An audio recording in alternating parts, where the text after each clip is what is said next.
नाज़रीन, आपको बताएं नेशनल एक्शन प्लान की अपेक्स कमेटी का पीर को मौखर होने वाला इजलास आज वज़ीर-ए-आज़म हाउस में होगा। इजलास में दहशत गर्दी के खिलाफ इक़दाम पर ब्रीफिंग दी जाएगी। मज़ीद क्या तफसीलात जानते हैं हमारे नुमाइंदे राजा रुखसार से।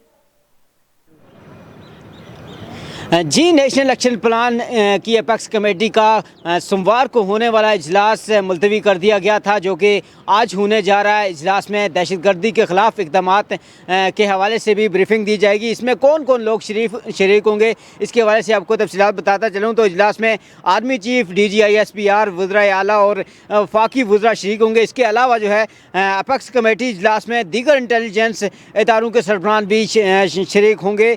इजलास में इंसदाद दहशत गर्दी के कौमी एक्शन प्लान पर अमल दरामद की सूरत हाल समेत सूबों और वफाक के दरमियान कोऑर्डिनेशन बेहतर बनाने और इंटेलिजेंस की मालूमात की मौसर शेयरिंग पर भी गौर किया जाएगा। जी, नेशनल एक्शन प्लान की अपेक्स कमेटी का पीर को मौखर होने वाला इजलास आज वज़ीर-ए-आज़म हाउस में होगा। बहुत शुक्रिया राजा रुखसार तफसीलात से आगाह करने के लिए।